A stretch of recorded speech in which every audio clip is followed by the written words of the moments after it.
Hello and welcome to the Friendship News Hour presented to you by Bummer Dude Media. Today is January the 21st, 2022. My name is Frank. His name is Alex. I had a direction that I was going to start this show with, and about 90 seconds ago, you just told me some outlandish shit. I'm not ready to I cannot let this go. I need to research my words. Please tell the people what you just told me, you ignorant fuck. All right, what I said is that as talented and amazing as the man is, he has fucking hits. I have always thought that Prince was overrated, personally. Oh my God. It hurts my heart to hear you say this. I'm sorry. We were talking about the halftime show, and we were saying how pumped we are. I said this is going to be, for my music taste, one of the best halftime shows in recent memory. With them using Dr. Dre and all his artists like Eminem, Mary J. Blige, Kendrick, etc., Snoop Dogg. And I don't know. Like Prince is awesome. I just think he gets a lot of credit, and I don't know if it's all deserved necessarily. Wow. What is so great about him, I guess, that makes him like this otherworldly figure? I said nothing beats Prince's halftime show. Do you recall what Prince did? It was a good halftime. It was pretty good, yeah. Show? It was good with the rain. He had the Purple Rain going on and the things he do. Yeah, his crazy guitars. And it was a good show. It was good. Yes. For sure. Great. Definitely better than most fantastic. halftime shows, yes. I don't think he gets nearly enough credit. Really? For the musician that he is. Abso-fucking-lutely. Amazing guitar player. But like, okay, like hit-wise, like talk to me about like real good song, like Raspberry Beret, Purple Rain. Like, does he have like a lot of like hits though? You know what I'm saying? Let's look it up, man. We can. But that's what I'm saying. You're Googling right now. You like, I could name you a bunch of songs of an artist I really, you know what I mean? Like, I hell of a musician. I just think that like people put him on this plateau, like this like sphere in another hemisphere from so many other musical artists, and I'm like, I think he's just a great guitar player and like a pretty good songwriter for sure. I think the awesome thing about Prince is that he wrote, I think, like all of his music. I don't think he used any kind of writers, so that's fucking sweet. Yeah, I don't know. I guess I'm not like prepared to like defend him to the death, but I just, when I hear Prince, I think of a generational star. I think most people would. I'm probably in the wrong there, but to me, I don't know.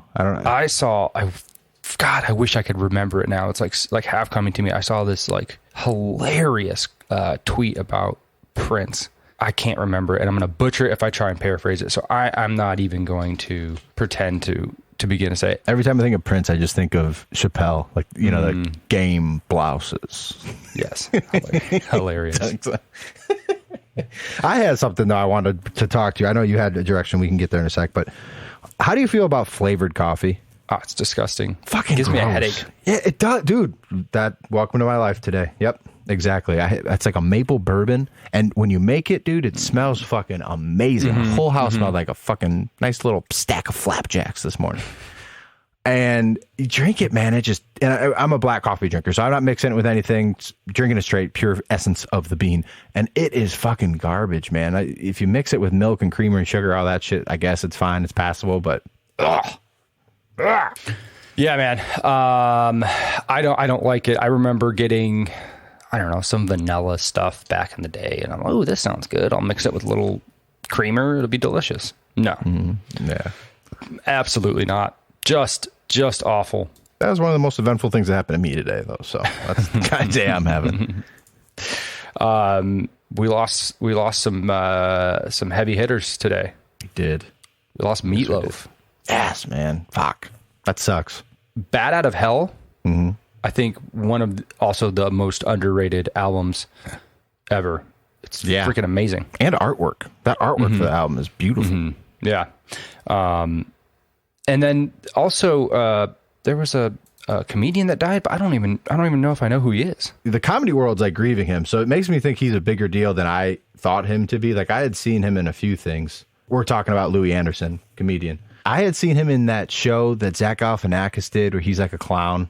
I can't think what the fuck it's called now, but he basically he played, Louis Anderson played like his mom. He was like a woman, and he was like really? an older like woman, and he was fucking hilarious in that show.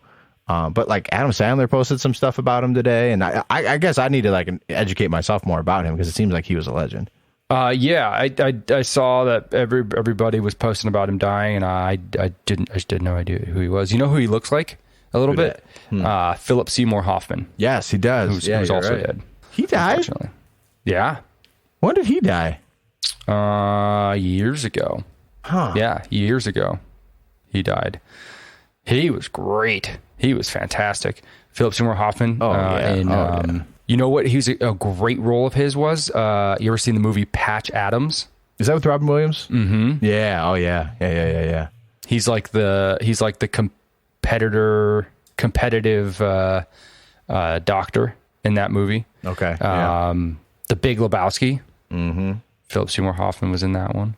What else was he in? I don't know. He's great. Great actor. Baskets was the name of that show I was trying to think about. Never even heard of it. No? Oh, it's actually a pretty good show. Zach Galifianakis. It's kind of like one of those shows like Wilfred where I feel like he kind of got fucked. Like it was a really good show that just kind of like went under the radar. Zach Galifianakis, I remember seeing him in, I saw this movie a long time ago. I must have been in like 5th grade. Out Cold. Yeah. Do you remember that movie? Oh, yeah. Snowboarding yeah. Dude, when they, at the very beginning, he's passed out and they start to spin the car and they all start screaming. Fuck yeah.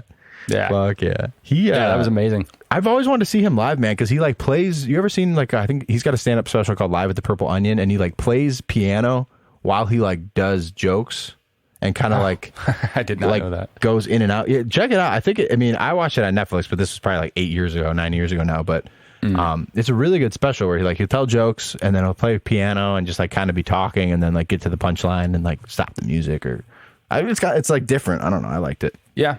I didn't even know he did stand up. Really? Oh yeah. I had no idea. Did you see any of that press conference yesterday? The press conference. There's probably more than one press conference yesterday. Biden's press conference? Talking about his first year in office. Is that the one? Yeah. Dude, I saw like a 2-second clip of it, and it was like a pretty direct question that he was asked, and he fumbled it for about 2.5 minutes after. It was hard to watch, man. But no, I did not watch it in its entirety.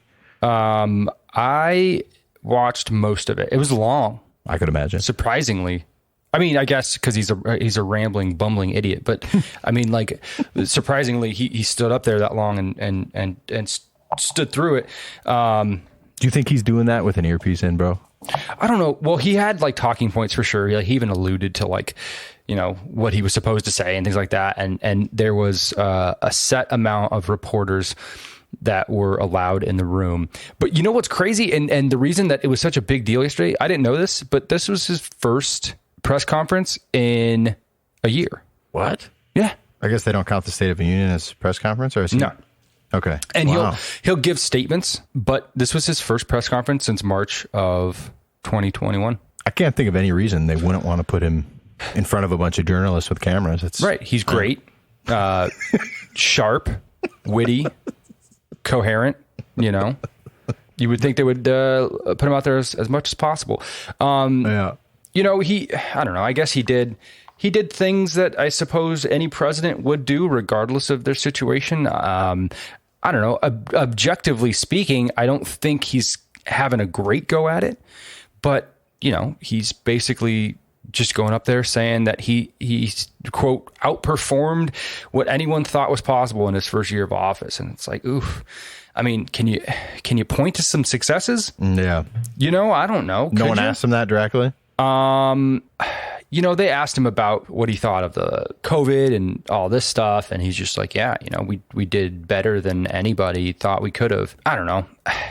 He just did the whole politic thing, but it was just so blatantly bad. I remember at one point he was like yelling at a reporter. He like yelled at him. He asked him a question, and I don't even think it was anything crazy. But he was like, he was talking about his voting, a speech he made in Atlanta about voting rights. Mm-hmm. And he just like snapped at him. He goes, "Go back and read what I said." And it was just like, whoa, like Jesus, man, like chill out, like for no reason, he just like snapped at this reporter. Get off my lawn. Yeah, basically, bro. The clip that I saw, what I was kind of saying earlier, like where it seems like he's got a bug in his ear or something, because it's like he's almost like getting fed lines as he's talking sometimes. Where it's like he either like completely lost a sentence or like lost his train of thought and then snap right back, like slowly but surely, or is like has someone in his ear like, all right, Joe, you know, here you go, you know, and he's just like repeating or whatever, but like it just doesn't, the way he like structures sentences, I don't know, it just seems like he's being fed information or just completely incoherent. Yeah, it was pretty bad. And the one thing that I think that most people are talking about it with the most consequences of anything that he said was when he was asked about Russia and Putin. And he was asked basically, you know, like, are we going to be going to war with these guys? Like, what in the world is going on there? And he basically was like, well, you know, we'll just have to wait and see what they do, and you know, see if he's like, there's like levels to this, and then he uses the words minor incursion, right? Meaning, if Putin just goes in and maybe just like partially invades the Ukraine, well, then we're going to have to see about it. But if he fully goes in it, then for sure, you know, all this stuff. And it was like, everybody was just like, what the fuck does that mean? And even the president of the Ukraine, he went out, like, as soon as the press conference was over, he came out with a statement. He said, we want to remind the great powers that there are no minor incursions and small nations, just as there are no minor casualties and little grief from the loss of loved ones. I say this as a president of a great power. He was pissed. Apparently, reporters from the Ukraine were like texting and contacting the reporters inside of the White House who were at the press conference, being like, what the fuck does that mean? What does that mean? You know, That's a big deal, man. You can't be using words like that. Like, and, you know, I don't think that's any worse than some shit Trump would have said, although I think he would have been slightly more strategic about what he was saying about going to fucking war. But it was bad, man. Like, it was bad. And then of course, like, they walked it back completely after the press conference. So, you know, they weren't, apparently that's not what he wanted to say, but it was, you know, it was a jarring thing to say for sure. And the press was all like lovey-dovey. This NBC, news contributor wrote, President Biden, in the longest news conference in presidential history, made news, pushed back on critics, called out lies, took responsibility for mistakes he believes he made, expressed surprise that GOP talked foreign policy, and did not lash out on reporters. Quite the change. Hilarious. Seriously, bro. Seriously. It's like, how are you going to... That's fucking like... dick out of your mouth, man. It's not even objective. Like, you should be a baseline when you're speaking with any president. At the very least, you should be critical. I think you should probably be cynical. You should probably go in there thinking that everything that they're saying is bullshit, and you trying to find out the truth, which is certainly the case with this Biden administration. I mean, everything that they have said about everything that they have done has been, you know, spin, which you expect, right? Like, that's not unique to any president, but you know, I think it just kind of goes along this same walk that we're all being taken on from any faction of leadership, right? Like, when we can use the words breath of fresh air, because every other time we're just being fed complete horseshit. And that's what this press conference was yesterday. That's what this whole thing about voting rights has been. Have you been following that at all? Yeah, loosely, yeah. Really briefly summing it up, they want to pass this voting rights bill, and in order to do that, they'd have to remove the filibuster in the Senate, which some senators are not willing to do. So knowing this, they put in this vote to kill the filibuster, and then proceeded to call everybody who didn't vote for it racist because they don't agree with voting rights. You guys can correct me if I'm wrong, and I'm super willing to admit when I'm wrong, but please show me a place in the United States where it is hard to vote. Yeah, I mean, I've heard stories before, like saying in inner cities, like especially with people working jobs or two jobs and having kids and all this other stuff where it's hard to vote, or they close the polls, don't let people get in line, But like, yeah, I mean, in my opinion, that should be a federal holiday, bro. Like, for sure. Everyone should, like, there should be nothing that stops you from voting And if they're not going to do that, I think they should open voting up to like 2 or 3 days so that there's literally no excuse. But if you have to show a fucking ID, COVID proof, whatever the fuck, to go and eat a hamburger at a Denny's in certain states, you should goddamn well have to show an ID to vote for the leader of the free world. Like, that's as simple as it gets. Dude, absolutely. If you need to show a card that proves that you're vaccinated to go have lunch in Los Angeles. Exactly. Come on now. Like, really and truly, what in the world are we talking about here? The thresholds for voting in places like Georgia are so low that it doesn't make any sense to make as big a deal of this stuff as possible. I don't know if you saw yesterday, but Mitch McConnell got a bunch of backlash because he said in a press conference after Joe Biden's press conference that they asked him about voting rights and about how hard it might be for African Americans to go vote. And he said the words, the fear is misguided because African Americans polls have shown that African Americans can vote just as easily as Americans. Those are the words that he used. It's like, oh, fuck, dude. God, man. Ouch. But here's my thing. If you're going to get mad at him for saying that because it's wrong, and it is, you also have to be upset with this entire faction of American politics using black voters as a pawn to get what they want, because that's exactly what they're doing. They're using black voters, saying that it's racist that we aren't lowering the bar of voting to the most ridiculous levels so that everybody can vote, saying that if you don't do that, you're disenfranchising black voters. And that is the message right now. Black voters are disenfranchised because this bill is not being passed. And it's ridiculous, dude. At what point are we going to say it is the responsibility of these people to vote if they want to do so? And here is all of the things that we're doing to make it easier. But this stuff essentially is just to, we've been over this a million times, but it's just to sway it to one side. That's all it is, to make it so stupidly easy to vote that in the process, you do make it incredibly easy to vote, but in the process, you lose a lot of integrity about the election that's going on. And Biden stood up there in his press conference, and he basically threw a big old wet rag over the upcoming election. He said, basically, if this law isn't passed, then I don't know that we can really say that it was a fair election. It's like, Jesus fucking Christ, dude. Are you kidding me? Are you kidding me? It's the same shit that Trump did. It's the same exact shit that Trump did. That everybody got rightfully upset about, because it's dangerous, super dangerous, fiery rhetoric. And it does absolutely no good for anybody. Yeah. And I say this as like a white dude from the Midwest, so like that is where I'm coming from. But like it still amazes me. I had got into a long conversation with Sarah and Jasmine yesterday about this, but it will always amaze me how like black voters continue to turn up and show out for Democrats, bro. And like all of these communities, like all these major cities that have these bigger areas or higher concentrations of minorities or just the inner city in general. And it's like those cities have been run by Democrats for 75 plus years. And like, have those conditions improved at all? Like they've had full control for the whole time. Like they say all these things about how all the big cities and, all the educated people in the big cities and all, when there's mass amounts of people, it's always Democrat. It's like, okay, well, that doesn't, it's not working. It's and we got into a bigger conversation about like how to fix that. And I was saying, like, I think that Democrats have like kind of fooled black people and even like what they would call like the smart and educated people, where they think like they're like helping them and like they're playing to their emotions and saying like, we can fix this, we can do all these things. But like in reality, in practice, it's not really working. It sounds good and it feels good and it gets voters out to like vote for them and go for the cause. But like in the end, it's like we're just kind of throwing money in welfare and a couple different things, like, but like no problems are being solved. Like there's still a growing poverty gap every single day.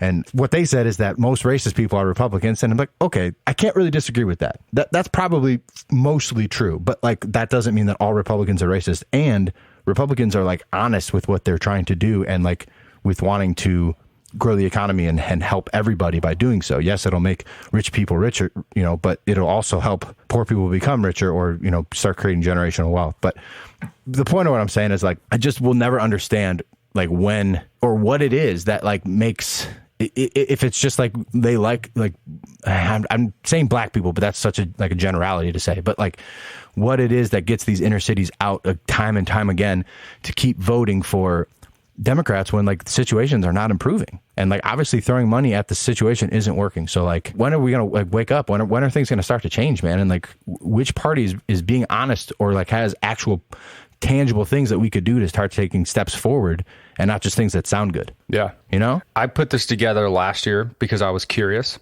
just wanted to see what because you hear it a lot about which cities are, you know, blue and which cities are red and what have you. Mm-hmm. And, you know, the consequences therein. In LA, from 1961 till now, there's only been one Republican mayor for 8 years between 93 and 01. Every other mayor has been Democrat. In Chicago, it has been solidly democratically held since 1933.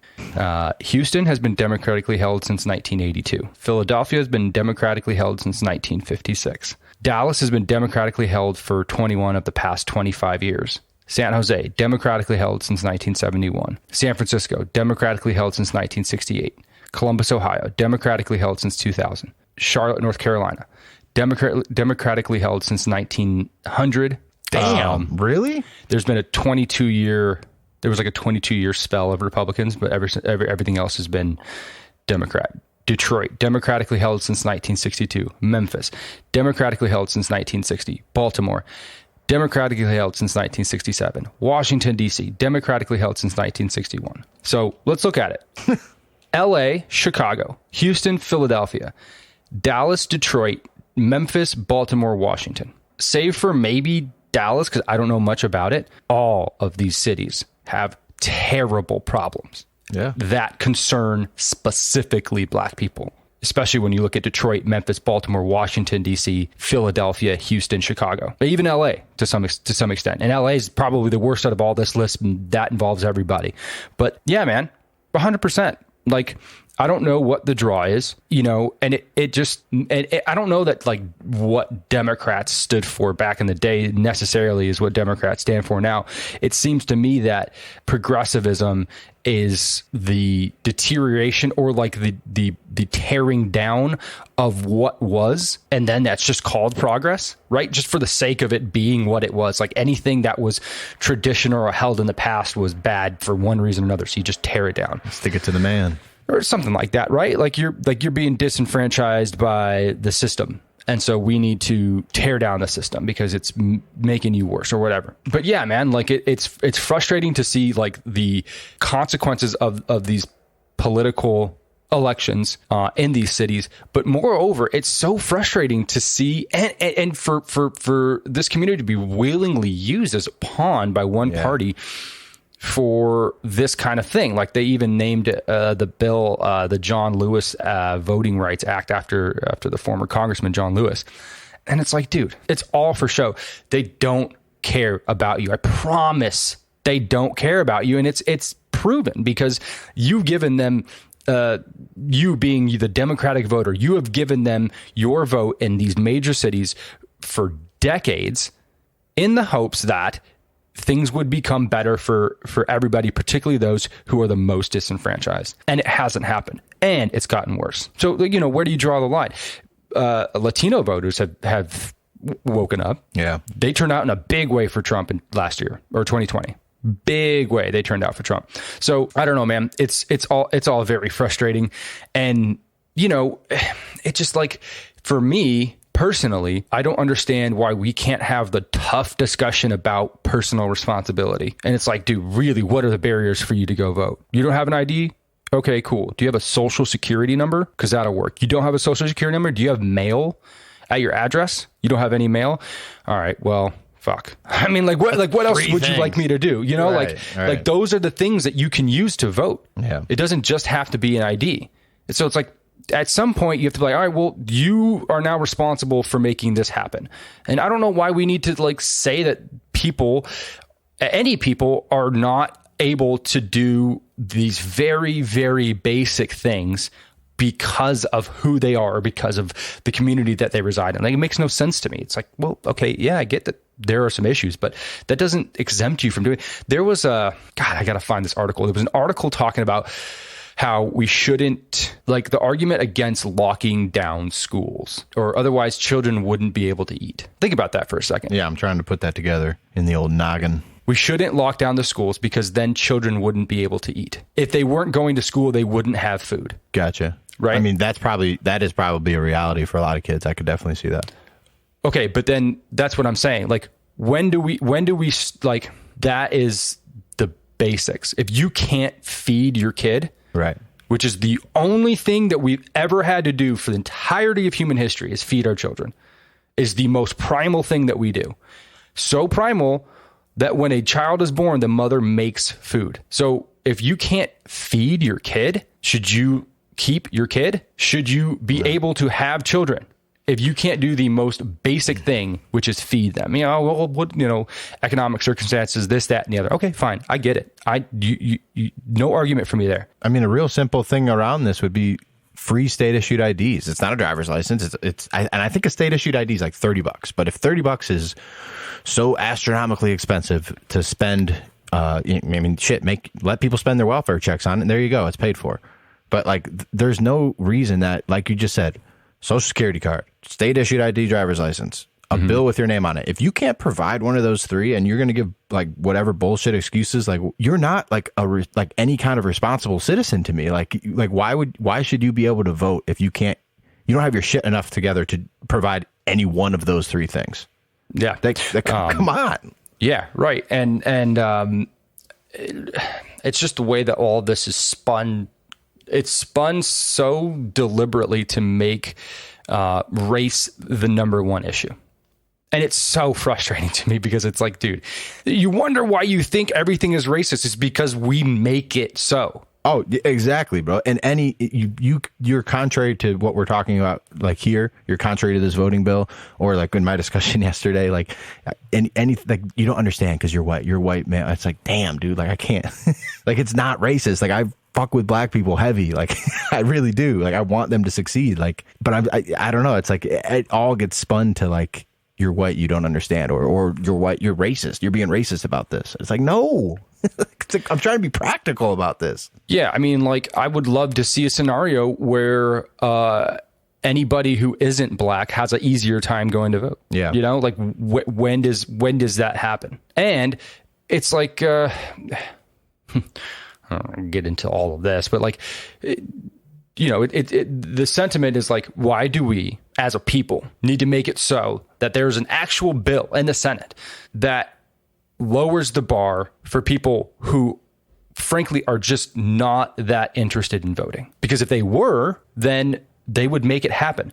Because look, if you're going to vote, you're motivated by something, right? Either you like the candidate or you don't like the opposing candidate, or you think it's your civil duty and it's it's something that you must do as a citizen of the United States, right? Like those are three very, very good reasons to go and to vote. Mm-hmm. And if it's not that, then all it is just get out the vote. That's all it is. It's just a political move to get more votes because you think that on the whole, those votes are going to go your way. That's it, right? Like, why isn't it that we're not talking about how nobody really knows why they go vote, right? Like, for example, Joe Biden. I think you and I could have basically sat down and be like, yeah, I think a year ago we could have predicted how bad this was going to be, right? Because we saw what it was. And we knew that the reason that Joe Biden got elected was because of his opponent, right?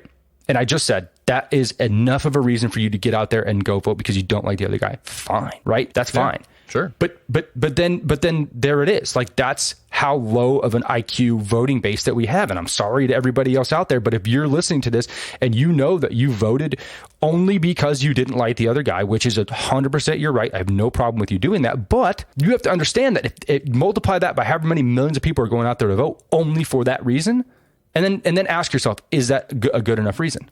Because the consequences of that are what we're seeing now. And it's just frankly not great, dude. Like, it's just not great. And maybe he's a bit nicer than the previous guy, and maybe doesn't talk about grabbing girls by their coochie, whatever. Like you might think that Joe Biden respects women more than Trump, and that's enough reason for you to go and vote for this guy. But you could see that, well, if you would have really looked into it and seen who he was and understood the person that he was, understood the person Kamala Harris was, and like really knew what it was you're voting for, it's like, fuck, would I have voted for him? I don't think so. I might have abstained because I didn't like any of the choices. So, I mean, the conversation isn't about how do we make our voter more informed. God, no. Are you kidding me? You think that they would do that? Do they want us to know more about who they are? No, they absolutely do not. So it's not that. It's how can we get the vote out more? Because on the whole, we have the social fabric locked up, right? We're not racist Republicans. We're, for as true as that may or may not be, they have the upper hand because they can dictate what the message is, because they have the upper hand in that. It's no secret that the majority of the media that is out in the public and that is mainstream is left leaning. So to me, this is all just a farce, and it's far more racist than anything that would or wouldn't happen from a voting rights standpoint. Yeah, I just wish people, like that list you gave all those cities, man. I just wish people would pay more attention to that. And it's like I don't live in the inner city. I don't know. But it just seems like it's not working. It hasn't worked. There's been a huge track record in so many different cities. It's not fucking working. Like, you've been tricked. Like, I hate to say it.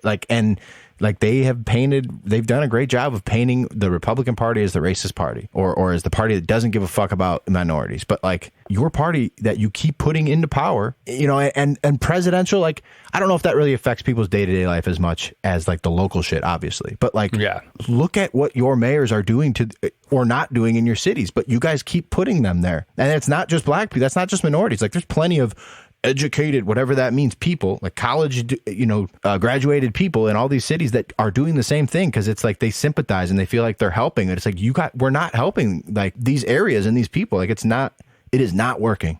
Nothing is working, man. Nothing. It's getting, pardon the pun, progressively worse. Nah. I don't know how many of you guys live in cities and that can see it firsthand. Whatever the reasons were that we decided that we needed to shut down this entire country for 2 years and act like a bunch of scared idiots. Bitches. But that made the richer so much richer. Mm-hmm. Did you see the amount of wealth that the top 1% had double, tripled their money? Yep. Billionaires became multi-billionaires. And the poor got way poorer. They saw none of that. Yeah, they got like what, $3,000 in stimulus checks? Woo. Yeah, right. Exactly. That's what we sold our soul for. And all of that money went to them. It all funneled straight up to the top. Yep. Right. And it's great. That's a great, in a little chasm. That's a great way to describe what super progressive politics is all about, because it doesn't do anything to affect the people that they want to affect. Right.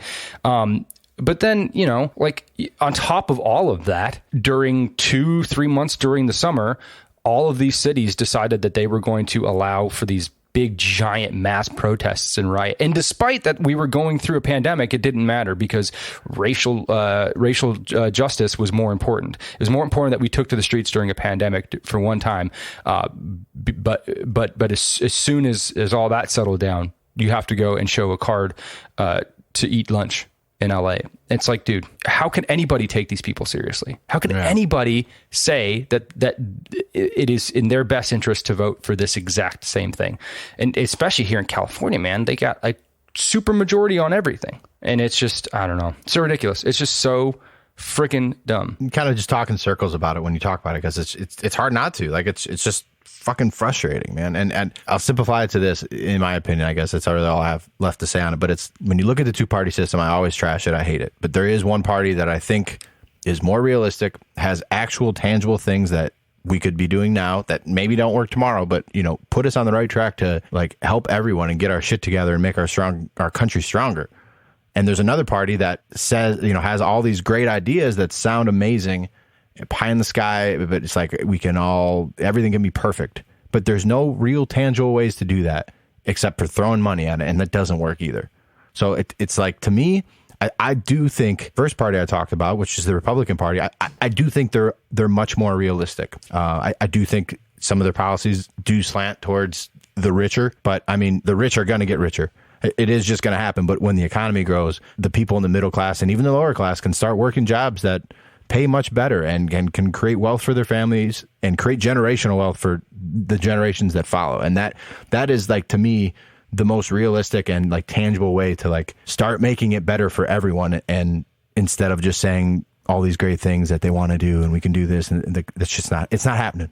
So, well, and I think also, and I can't really speak for you, but I can certainly speak for myself that I used to be very much a part of that mindset, of that progressive mindset, of that very liberal mindset. Same, where things need to happen, not necessarily because they make sense, but because of the sentiment that surrounds them, right? It's like all good. These things that help. sound good. Yeah, exactly, right? Like, and then in that respect, you can claim the moral high ground because you have dug your heels into these issues, right? I think the best example of this is that whole defund the police movement last year, where if you ask anybody why they would do that or what it would mean or how they would do that, they would just give you the most simplistic answers.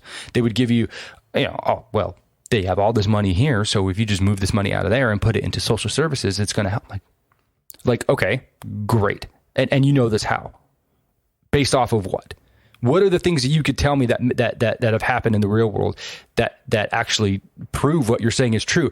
No, because it takes actual work to do those things. Yeah. And so a progressive liberal mindset is fearful of work, and I 100% blame our generation for that.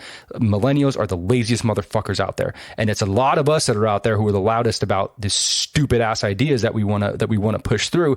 And it makes you way more susceptible to these policies that are put out here by Democratic candidates that are trying to get your vote.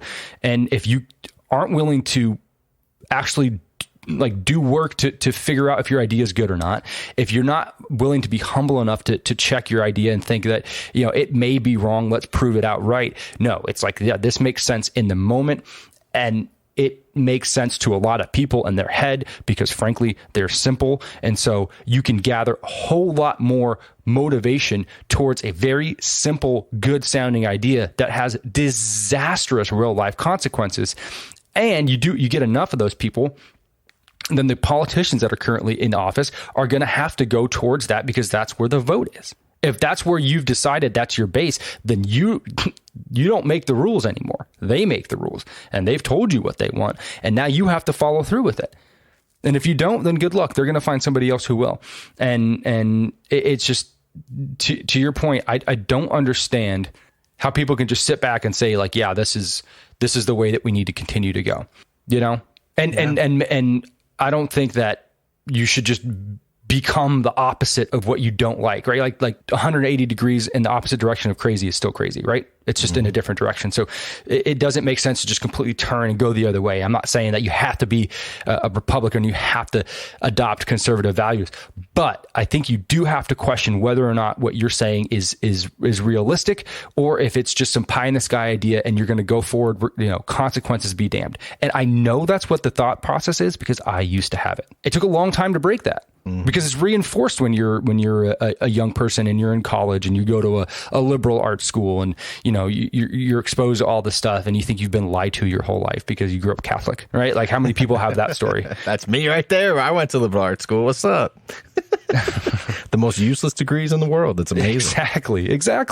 And that's all millennials are. A bunch of indebted people with a paper certificate and no real education whatsoever. Fairly accurate, Frank. I thought so. I think so as well. Yeah. Not very promising, I don't think. Hey, while we're talking about depressing stuff, there was a report today that Brian Laundrie had claimed responsibility for Gabby Petito's murder in a journal that was found by his body. The investigation did not identify any other individuals other than Brian Laundrie directly involved in the tragic death of Gabby Petito, according to the FBI. I guess... I think we all knew that. Well, of course you all knew it. Yeah. But I guess it's good for the family to actually have that confession of sorts. Yeah. I guess he died by suicide from a gunshot to the head. Okay. How did she die? Strangulation. Yeah, strangled. Well, I hope we can put this to rest. I mean, gosh, man, it's one thing to have your daughter murdered by her fiance. It's another thing to have that be national fucking news. So I hope this is the very last we hear of it for the sake of that poor family, man. Yeah, kind of cool though to see like internet and the world like all kind of come together and like help and do whatever they can in whatever way that is, like to figure this shit out. Like it happened. There was a documentary a couple of years ago on Netflix called like "Don't Fuck with Cats." Oh yeah, you ever see that? Oh yeah, that was crazy. It's crazy to see like how the internet and like these people, detectives at home, can like actually help on these cases. And like guys, you saw it again here with Brian Landry and Gabby Petito. Like it is cool to see. Like it's weird in this new world, and we bash on social media and a lot of this other shit a lot, but like that's actually a helpful application, I feel like. Yeah, no doubt, man. That documentary was insane. So what kind of music did you listen to when you were in high school, Frank? I listened to a plethora of music. That's a big word. That's a big word. I didn't know what the word plethora meant in high school either. Well, as I'm sure like most everyone by now has heard, the internet was taken by storm a couple days ago, but the When We Were Young festival was announced earlier this week with like 60 plus bands that I think most of us probably all listened to when we were in high school. Just that early 2000s emo, just emo music. I don't really know how else to put it. That emo rock, kind of metal-y-ish, a little bit touching on metal, but really just more singy, emotional kind of shit. But some of the bands, some of the bigger ones that were announced: My Chemical Romance, Paramore, The Used, Bring Me the Horizon, Taking Back Sunday, Day to Remember, Dashboard Confessional, Sailsin, Jimmy Eat World. There are so many more on this list. I'm not going to name them, but pretty funny. And it actually has continued to develop up until like right before we recorded this. When it was announced, it was like 60 whatever bands one day on October 22nd this year, going on in Las Vegas. And people were like doing the math. They said there's going to be 3 stages, and with all these bands, that looks like an 11-minute set for each band. So everyone, whole internet was like calling bullshit. The site said like very specifically no refunds will be issued.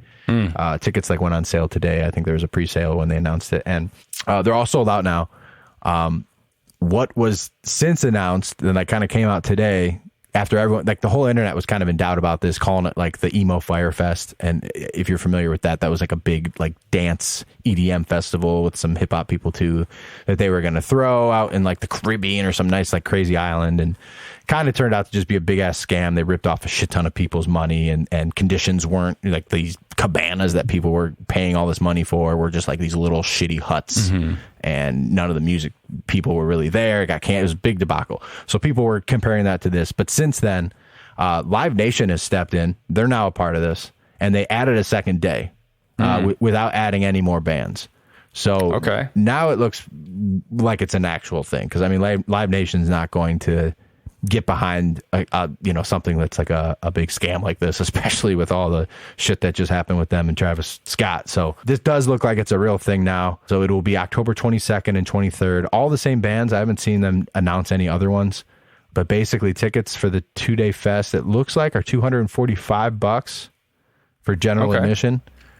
Which is that's pretty decent for a 2-day festival. I think that's for both days. I could be wrong. Maybe that's per day. I don't know, but I mean, shit, bro, you wouldn't have to twist my arm too hard to go to a show like this. Like that would be fucking great time to just get hammered and just rock out with my boys. Yeah, man. You know, it's funny. I remember being in like college or a couple years after, and like listening to the music that I was listening to in high school, and just thinking like, wow, like what a interesting phase in music that. Yeah, it still exists, and still new music coming out that is of that genre, but it's not nearly as popular as it was, particularly with the youth. Like I remember being like 7th and 8th grade, and it was just like this like new edgy, like really cool, dark shit, and it was awesome, man. Like, so when I saw this lineup, I was like, oh. Yeah, that makes sense. Like, of course you would want to do that festival. And then my girlfriend's sister sent me this thing. It's like this big long post about like, hey, maybe be careful because, like here's all these instances of things that have happened in the recent past, that all this stuff that was supposed to happen that got a bunch of hype and it never did. And these people were out a bunch of money because they don't offer any refunds. And it sounds like they have to like raise the money. They have to get commitments from bands and then raise the money to get the thing going, because they're not going to front the money. So they have to sell pre-sales, and they're going to have to spend that money. So if it doesn't work out, then they have no way of giving you your money back. So you have to pay these pre-sales with the risk of never getting that money back and never going to the show. So I signed up for the pre-sale.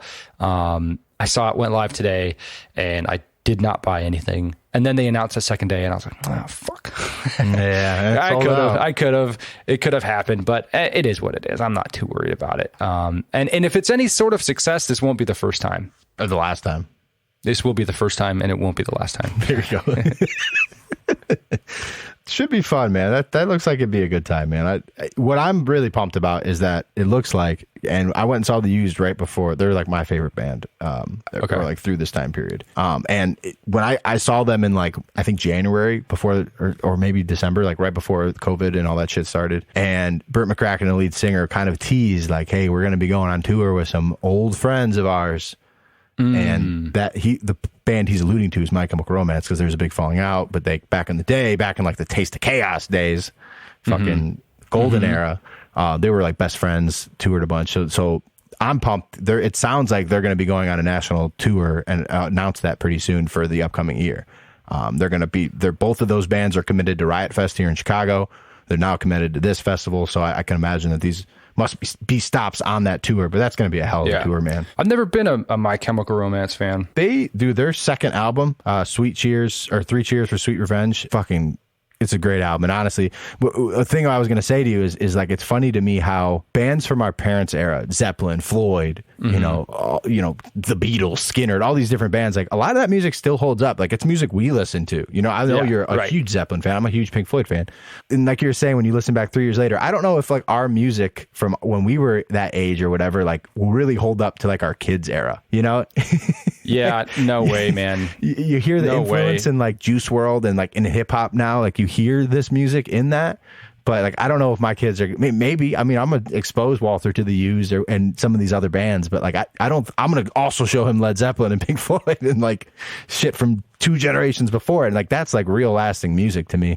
Some of this stuff it still holds up, but it's not that. I'm gonna put headphones on my pregnant wife's belly whenever that happens, and I'm gonna play my kid's Suicide Silence. Come out the womb angry, just hardcore dancing out the womb. Yeah. I don't know. I like, for me, it was like me getting into that music was more of like an outlet for angst, kind of. Yeah, for sure, man. I would love to know the science behind why teenagers are so fucking emotional. I just remember like that music being so relatable for no reason. Like I didn't go through anything crazy. I was just a teenager, and I don't know. I guess I knew everything, but it's got to be hormones. It's got to be like the hormones of puberty. Yeah, that's probably what it is. So that's why I think if that music was ever introduced, like, oh yeah, I like this. I relate to it. This is cool. And maybe there is like a big resurgence of it in like 10, 15 years. Who knows? But to your point, I don't think that very much music from the 2000s holds up very well. Yeah. It's a fucking terrible era for music, dude. That's pretty fucking bad. It was really bad. Yeah, it's like really, really bad music. Maybe that's what we can point to as millennials' real problem. It was the music we all listened to when we grew up. Yeah, that we were willing to. I mean, we were. I guess we were willing participants, but we were just fed bubblegum bullshit, dude. Yeah, it's like all the hip hop from that era is just so. Hey, Ludacris carried that era though. Couple artists I fuck with in that era, but yes, for the most part. Like gimmicky and like even Ludacris and like think of like the big names like 50 Cent, Eminem. Oh God, dude, he had some of the worst gimmicky music. It was like fine, but it was just like ooh. Yeah, that era Eminem though, bro, like late 90s Eminem, still crazy lyrical. Like I'm not a big fan of like the whole shock rap thing, but like I mean, shit. But like 90s music is, but like that stuff from the 90s is great, dude. Like ever go back and listen to like Reasonable Doubt with Jay-Z by Jay-Z. Like absolutely. That shit is hard, bro. And it's cool to go back and listen to it because that like set the table for like all the rap that you hear now. It's crazy to go back and listen to old school Jay-Z and then like hear all of the shit that people took from his music, because it's like everywhere. And like Eminem from that era too. It's incredible because it's like genre bending, you know, like it was stuff that, I remember having this giant argument with some people in my sales office when I was with Airgas, because at the time I was the youngest by like 14 years in my sales office. Yeah, that's a big gap. Huge, right? Yeah. So I remember somebody talking shit about Eminem. I was like, dude, Eminem's a genius. And they were like, give me a bunch of shit. I was like, all right, whatever. Like, whatever, fine. And then I remember my boss, I saw him later that day. He goes, you know, I Googled what you said. I was like, yeah. And he's like, a lot of people agree with you. I was like, yeah, dude. Yeah. Oh yeah. Yeah. That was the kind of music I had to hide from my parents. Do you ever have to hide music from your parents? Oh, absolutely, bro. My mom wouldn't let me watch Rugrats when I was a fucking kid, bro. You think I had to hide music from my parents? Jesus Christ. I didn't know you grew up in the Handmaid's Tale time. Jesus Christ. Rugrats? I don't know. I couldn't watch The Simpsons. That's more realistic for a kid. I could see that if you're like little, you know. Yeah. I could see it. That's not the Rugrats. Like Rugrats was Simpsons isn't on Nickelodeon. No. It's a network for children. Yes. Yeah, for sure. Oh, man. Anything else you want to touch on before we get out of here for the weekend? Nah, man. Nah. I think that pretty much wraps her up. All right. Well, before we get out of here, got to talk about our friends, our sponsors over at Gun Barrel Coffee. Drinking a good, smooth cup of coffee is a treat all by itself. But when you can do that and also help American heroes, it makes it that much better. Gun Barrel Coffee is proud to donate $1 from every single item purchased to veterans and first responder charities all across our great country. They offer 14 different blends and roasts, which you can get in whole bean, ground, or single serve pods. And right now, as a friend of this motherfucking ship, you can use promo code FNH10 and you'll save 10% at checkout when you buy their products at gunbarrelcoffee.com. That's promo code FNH10. Gun Barrel Coffee, damn good coffee, damn good cause. Here, here. Go ahead and drop us a line if you'd like. You can reach us on a multitude of socials. Twitter at FriendshipNH, Instagram and TikTok, same handle, at Friendship News Hour.